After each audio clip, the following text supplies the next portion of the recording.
तो दोस्तों आपका स्वागत है। दोस्तों आज की वीडियो में हम खेत का नाप निकालना सीखेंगे।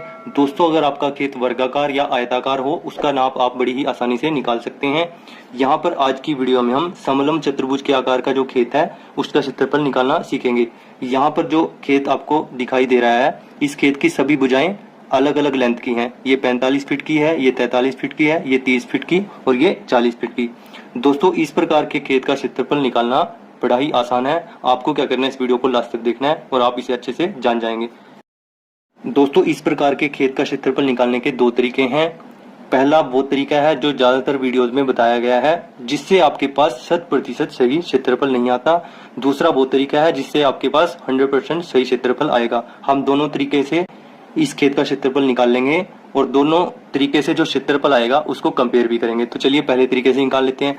पहला तरीका क्या कहता है, आमने सामने की भुजाओं को जोड़ेंगे, 2 से भाग करेंगे, आमने सामने की भुजाओं को जोड़ेंगे, 2 से भाग करेंगे और दोनों को गुना कर देंगे तो उससे हमारे पास क्षेत्रफल आ जाएगा। तो चलिए देखते हैं पहले तरीके से कैसे करेंगे।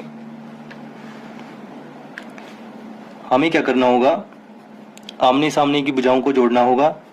40 प्लस 45 बटे में 2, ठीक है, गुना में आमने सामने की भुजाओं को जोड़ना होगा अगेन 43 प्लस 30 बटे में 2। अब इन दोनों को सोल्व करके जो आएगा उसको हमें गुना कर देना है, ठीक है। 40 और 45 कितना बनेगा, 85 बटे में 2 गुना ये कितना बनेगा 3, 7 बटे में 2, ठीक है। अब इसको हल कर लेते हैं। 85 को 2 से भाग देंगे, हमारे पास आ जाएगा 42.5 42.5 और 73 को 2 से भाग देंगे, हमारे पास आ जाएगा 36.5, ठीक है। अब इन दोनों को गुना करके हमारे पास आ जाएगा 1551.25 स्क्वायर फीट। तो ये आपका क्षेत्रफल आया, ठीक है। इन दोनों को आप कैलकुलेटर की मदद से गुना कर सकते हैं, ठीक है दोस्तों। तो पहले तरीके से हमारे पास क्षेत्रफल कितना आया, 1551.25 स्क्वायर फीट।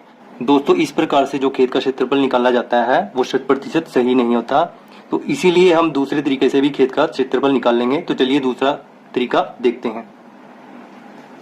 दोस्तों दूसरे तरीके से इस खेत का क्षेत्रफल निकालने के लिए हमें क्या करना होगा, समलंब चतुर्भुज के आकार के खेत को 2 भागों में बांटना होगा, यानी हम डी बिंदु को बी से मिलाएंगे। तो चलिए मिला देते हैं।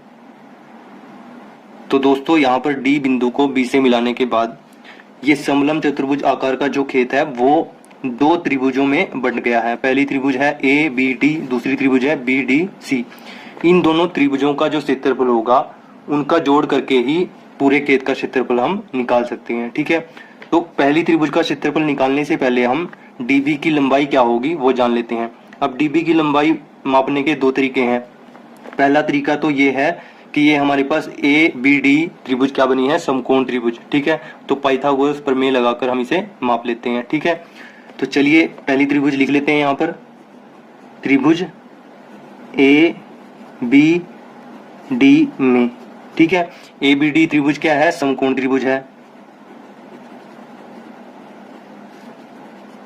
इसमें क्या है, पाइथागोरस का प्रमेय हम लगाएंगे यहाँ पर।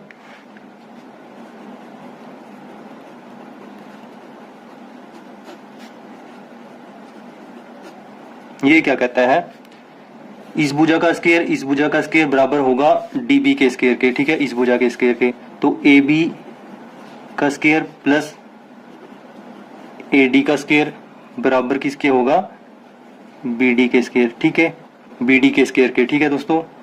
अब ए बी का स्क्वायर यानी 40 का स्क्वायर प्लस 30 का स्क्वायर यानी ए डी का स्क्वायर बराबर बी डी का स्क्वायर, ठीक है।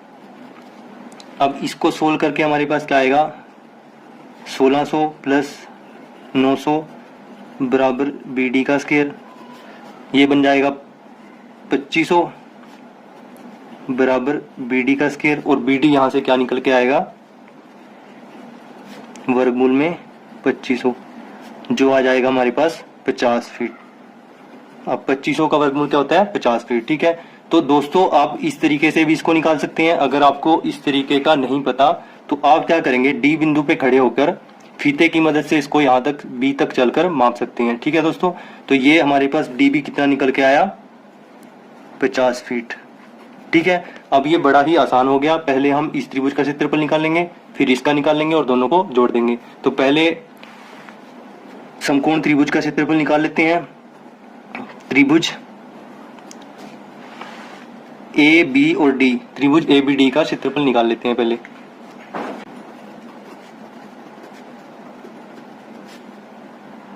तो त्रिभुज ए बी डी का क्षेत्रफल निकालने के लिए हम क्या करेंगे, सबसे पहले तीनों भुजाओं को जोड़ देंगे और 2 से भाग दे देंगे। ठीक है, तो जोड़ते हैं तीनों भुजाओं को, उसको हम एस मान लेते हैं जो जोड़ करके आएगा। ठीक है, तो जोड़ते हैं 30 प्लस 40 प्लस 50 बटे में 2। अब ये क्या बनेगा हमारे पास, ये बनेगा हमारे पास 120 बटे में 2 और ये काट के आ जाएगा आपके पास 60। ठीक है, अब त्रिभुज ए बी डी का क्षेत्रफल क्या बनेगा, जो ये यहाँ पर जोड़कर आया। ठीक है, इसको हम ऐसे लिखेंगे और इसमें से पहली भुजा को घटा देंगे। ठीक है, तो 60 में से पहली भुजा घट गई, हमारे पास कितना आ जाएगा 30। 60 में से 30 गया 30। ठीक है, अब क्या करेंगे, 60 में से दूसरी भुजा को घटाएंगे। 60 में से 40 गया, हमारे पास कितना आ गया 20। अब लास्ट में क्या करेंगे, 60 में से अंतिम भुजा को घटाएंगे, ये कितनी है 50। 60 में से 50 गया, हमारे पास कितना आ गया 10। और इस सब का क्या कर देंगे, वर्गमूल कर देंगे। ठीक है दोस्तों, हम क्या करेंगे, सबसे पहले तो इस s को लिखेंगे जो कि 60 है, फिर इसमें से पहली भुजा घटाएंगे, इसको लिख देंगे, दूसरी भुजा घटाएंगे, उसको लिख देंगे, फिर तीसरी साइड को घटाएंगे, उसको लिख देंगे। इन चारों की गुना करके वर्गमूल निकाल लेंगे तो हमारे पास पहली त्रिभुज का क्षेत्रफल आ जाएगा। ठीक है दोस्तों, अब इन सबको गुना करके हमारे पास क्या आएगा, 6 × 18, 18 दूनी 36, ये आ जाएगा हमारे पास 36, 1 2 3 4 4 0। ठीक है, और इसका वर्गमूल हम निकाल के क्या आएगा हमारे पास 600 स्क्वायर फीट। ठीक है दोस्तों, तो त्रिभुज एबीडी का क्षेत्रफल क्या है हमारे पास 600 स्क्वायर फीट। ठीक है, अब एक त्रिभुज का तो क्षेत्रफल निकल गया, अब हम दूसरी त्रिभुज का क्षेत्रफल निकाल लेते हैं। ठीक है, तो दोस्तों यहाँ पर दूसरी त्रिभुज क्या है हमारे पास BDC।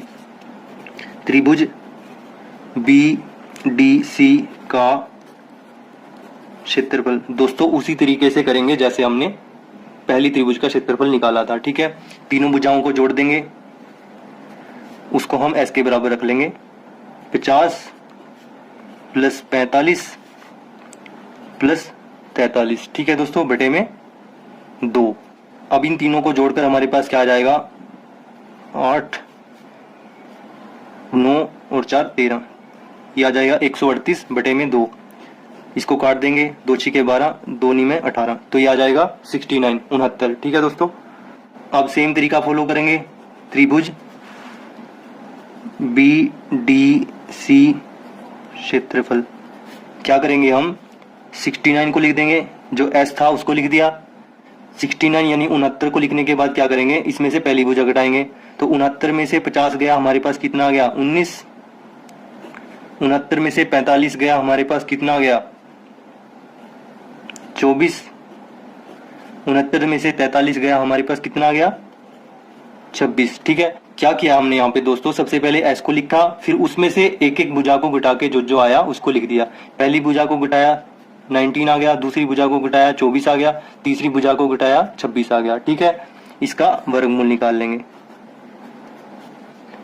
अब इन चारों को गुना करके हमारे पास क्या आएगा 8 1 8 0 6 4। ठीक है, आप कैलकुलेटर की मदद से ये गुना कर सकते हैं और वर्गमूल भी निकाल सकते हैं। इसका वर्गमूल निकाल के हमारे पास आएगा 904.4689। ठीक है, स्क्वायर फीट। तो यहाँ पर त्रिभुज BDC का क्षेत्रफल क्या है आपके पास 904.4689 स्क्वायर फीट। ठीक है, अब आपको क्या करना है, दोनों त्रिभुजों के क्षेत्रफल को जोड़ देना है। अब दोस्तों खेत का क्षेत्रफल यानी चतुर्भुज ABCD का क्षेत्रफल क्या आएगा, त्रिभुज ABD का क्षेत्रफल जमा त्रिभुज BCD का क्षेत्रफल। ठीक है, तो त्रिभुज ABD का क्षेत्रफल क्या आया था हमारे पास, ये आया था 600 स्क्वायर फीट। ठीक है, लिख लेते हैं 600 स्क्वायर फीट। ठीक है, और त्रिभुज BCD का क्षेत्रफल क्या आया था 904.4689। लिख लेते हैं इसको भी। अब दोनों को जोड़ देंगे तो हमारे पास खेत का क्षेत्रफल आ जाएगा। जोड़ते हैं दोनों को। 4689 तो ऐसे रहेगा, 904 जमा में 600 कितना बनेगा 1504। ठीक है दोस्तों, तो हमारे पास क्या क्षेत्रफल आया 1504.4689 स्क्वायर फीट। ठीक है दोस्तों, आई होप यहाँ तक आपको अच्छे से समझ में आया होगा। अगर आपको कहीं पे डाउट है तो आप वीडियो को एक बार दोबारा देखें, आपका वो डाउट अवश्य ही क्लियर हो जाएगा। तो दोस्तों अब हम कंपेयर करते हैं कि पहले जो तरीका था उससे क्या क्षेत्रफल आया था और दूसरे तरीके से क्या क्षेत्रफल आया। ठीक है, तो पहले तरीके से क्षेत्रफल क्या आया था हमारे पास, ये आया था 1551.25 स्क्वायर फीट। ठीक है, और दूसरे तरीके से क्या आया हमारे पास 1504.4689 स्क्वायर फीट। तो दोनों क्षेत्रफल में लगभग 47 का डिफरेंस है। ठीक है, जो ये दूसरे तरीके से क्षेत्रफल हमने निकाला वो सही तरीका है, उससे 100% क्षेत्रफल निकलता है। तो दोस्तों आपको यही तरीका फॉलो करना है। ये वाला तरीका अधिकतर वीडियोस में बताया गया है, इसको आपको फॉलो नहीं करना है। दूसरे वाले तरीके को अगर आप फॉलो करोगे तो आपके पास 100% सही क्षेत्रफल आएगा। आई होप यहाँ तक आपको अच्छे से समझ में आया होगा। अगर आपको कहीं पे डाउट है तो आप वीडियो को एक बार दोबारा देखें। फिर भी अगर आपको डाउट रहता है तो कमेंट बॉक्स में जरूर पूछें। अगर आपको ये वीडियो अच्छी लगी तो वीडियो को लाइक करना, दोस्तों के साथ शेयर करना, चैनल पर नए हो तो चैनल को सब्सक्राइब जरूर कर लेना। Thanks for watching this video.